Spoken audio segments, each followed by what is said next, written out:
This is Enger Tower tonight, lit red to raise awareness of missing and murdered Indigenous women and relatives. May 5th is an annual National Day of Remembrance. Good evening, I'm Dan Wall. And I'm Laura Lee. Thanks for joining us.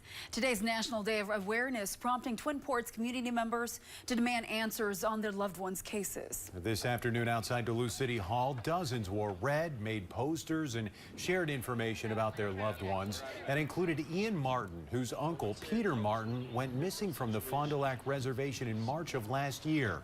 Ian says the clothing, news stories, banners, and billboards with Peter's picture on them are key in finding answers. Anything you can do to get the awareness out is very important, you know, because at the end of the day, he's still missing. He's still our relative. We love him.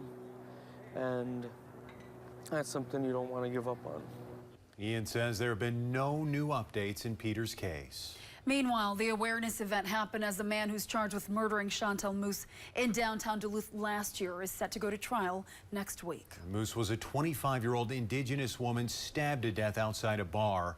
Now, the U.S. Marshal's Office arrested 34-year-old Darius Plummer from Michigan last summer for second-degree murder without intent and second-degree assault with a dangerous weapon in connection to that April 12th homicide. Northern News Now's Ryan Hayes was at today's event at City Hall and heard from Chantel's mom about the person she was and the impact she had on those around her. She was very bright. She was artistic. She loved music, loved making her friends and family smile. Chantel's mom, Shauna, says her daughter lit up every room she walked into and had a deep impact on every person she met. Well, they knew she was around. She made her presence known. There's just something about her. She says her daughter had a passion for art and music and says she loved to dance. She had one of the biggest hearts. She would do anything for anybody, even if she didn't know them. Chantel's mom says it's important for their entire family's healing process that justice is served, especially for her granddaughter. She's got a little girl that's unfortunately gonna have to grow up without her.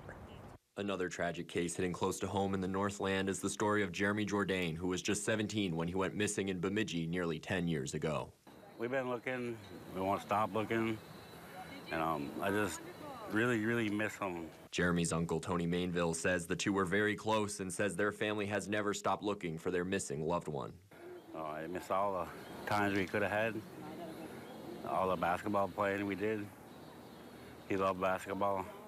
I love basketball. He believes it's important that everyone recognizes and honors all of the missing and murdered Indigenous people. I'm just glad I'm here to do it, be here to carry this for my nephew, because I love him. Spreading awareness to the impact missing family members is having on our Native communities. In Duluth, Ryan Hayes, Northern News Now.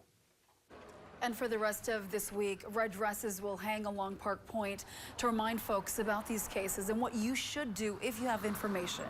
You can call your local law enforcement or the Minnesota BCA. Advocates say if you have a loved one who goes missing, it's important to report it right away.